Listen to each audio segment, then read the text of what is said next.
Hey, what's up? This is Antonio. Welcome back to my channel. And who's ready for some fighting words? In this video, I want to do a fight breakdown for Naoya Inoue versus Marlon Tapales.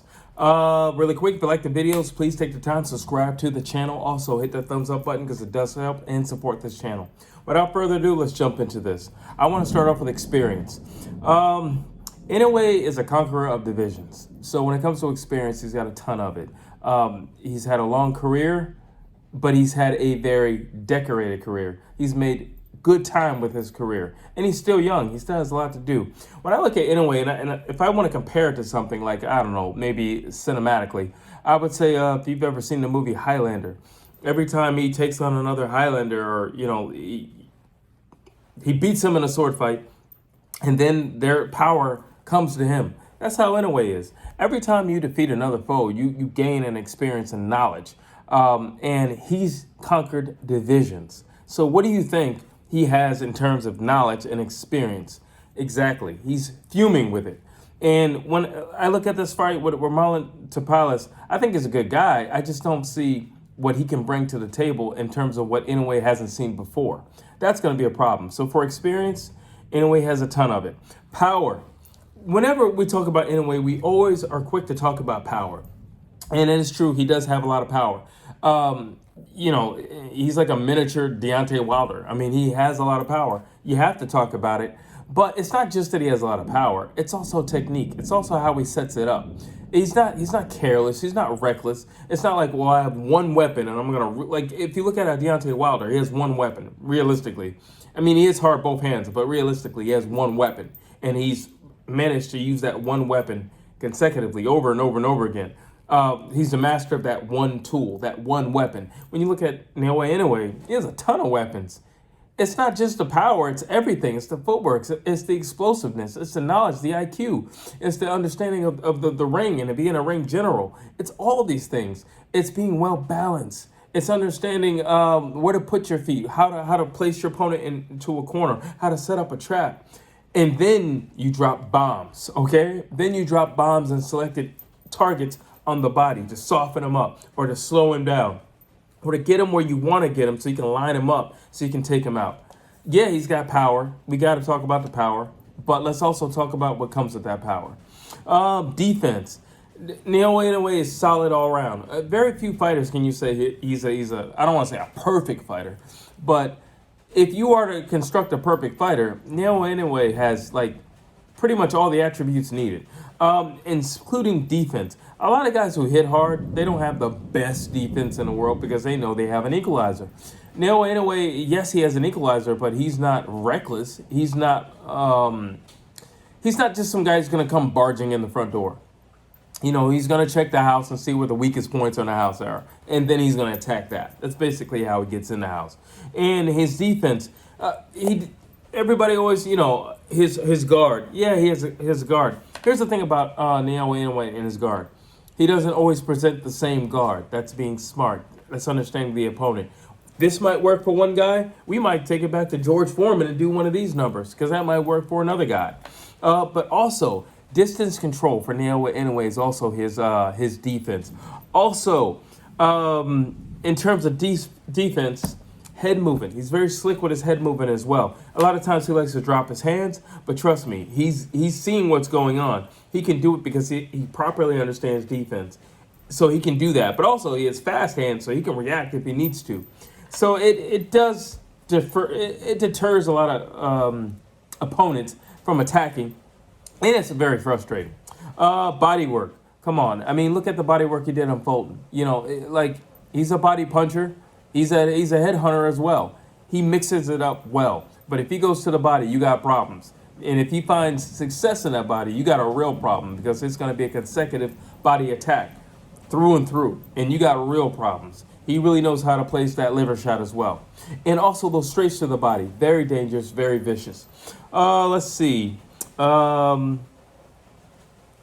talked a little about the experience, and I kind of bled into this, but his boxing IQ. Inoue is a very articulate fighter. You know, he's a very articulate fighter. Floyd Mayweather's a very articulate fighter. If you want to go back, Sugar Ray Robinson, very articulate fighter.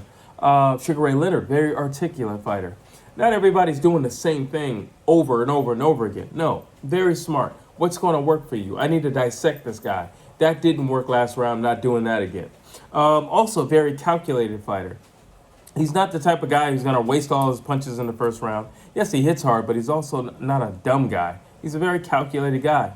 He knows where to get you so he can unload those shots. Very calculated guy. Versatility. This is what it is with Inoue. You want to box or you want to fight? Simple as that. We've seen Inoue cut. We've seen Inoue down in rounds. And we've seen Inoue come back and win. However you want it, you can get it. You want to box and we can accumulate points? We can do that if you want to, but I'm really fast and I'm great at throwing combinations and I'm really calculated when I'm doing these things. Or if you want to box, I hit really hard, I'm comfortable in the pocket, and I'm extremely explosive. Versatility. Patience. That's another thing. Like I said, what makes Inoue dangerous? Yeah, he has power and yeah, he's fast, but he's also a patient fighter. He's not rushing into any wildfires. He's a very, very patient guy. And in being patient, you can see things. You can see how the guy's moving. You can see where he's moving. You can see what he's setting up. You can be aware of everything around you. You can be aware. I've been in the ring and I've heard the other guy's corner say things just because I was aware of what was going on around me. Patience. Championship rounds. Inoue has been in every sense in form or way, he understands being a champion. Yes, he can take you out early. Yes, a lot of guys don't make it to the end, but he's a champion through and through. He's conditioned to be a championship fighter. All right, those championship rounds are crucial, but he also knows how to step on the gas. He also knows when he might be down a round or something like that. He knows when to step on the gas. That's a championship mentality, championship rounds. Confidence. Inoue's never lost. He's fuming with it. Not to mention, Inoue just took out Stephen Fulton, the guy who we all pretty much regarded as like the dude. When you beat the dude, you become the dude. Naoya Inoue, sorry for that, is the dude. Whether you like it or not, he's the dude. He's the guy at the moment, and quite frankly, I think he hasn't even begun to get started in boxing. I think he has gotten a name in his homeland, as he should, but he's about to make a wave on this end of the world. Let's see. Conditioning. Well prepared. He's a 12-round fighter. He's not like some guys, after 4 rounds, they kind of take a break, or after 4 rounds, they're pretty much done and spent. No, he's a 12-round fighter. He's ready to go. And he's going to need that with Tapales because Tapales is a tough guy. He's a durable guy. He's a guy who's going to keep marching forward. And he's a guy who's game to fight. So Naoya Inoue is going to have to be well-conditioned and ready to go. And he's never let us down before. I don't see any reason why he's going to let anybody down moving forward into this bout. Best weapons, everything. Great jab, great footwork, combinations, body shots, great switching of angles. Like, he's got everything. If I were to make a perfect fighter, we could argue there's already a perfect fighter. Naoya Inoue is a perfect fighter. He does everything extremely well. There's any critique. The only critique that I've ever given Inoue is that sometimes he lunges. When he gets excited, he lunges. That's about it. That's an easy fix. Just don't do it. That's not a hard thing to do. That's not even a thing that you drill. That's just in the moment. A quick scream from the corner. Chill out, relax, calm down. That's basically it. Relax, pump the brakes. Don't get too excited in the ring. That's it. Let's see. What's the outcome? The outcome, for me, I see Naoya Inoue beating Marlon Tapales. I see him stopping Marlon Tapales. I think Tapales is everything that Inoue needs to make a highlight reel. I like Tapales. I think he's tough. I think he's durable. I think he's a real fighter's fighter. But at the same time, I think all his attributes line him up to be a highlight reel for Naoya Inoue, whether you like it or not. I mean, he just comes forward. He's a flat-footed fighter. He's extremely basic in his approach. He's not the type of guy who's going to reset anything during the fight. He's going to continue doing what he's been doing since round 1. And Naoya Inoue is a little too versed for that. He's a little too well-rounded for that. He's a little too seasoned for that. And that's not going to work. Naoya Inoue has the speed. He has technique. He has power. He has a lot of weapons in his arsenal. Well-balanced. Offensively sound.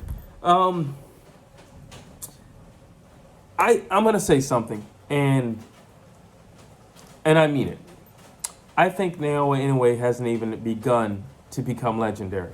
I think now we have our eyes globally on him, but I don't think he's even touched the iceberg tip of what he's about to do in boxing.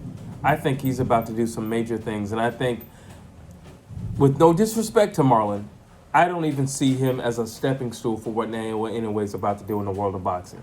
Tell me what you think. Drop your comments down below. As always, please like, please share, please subscribe to this channel.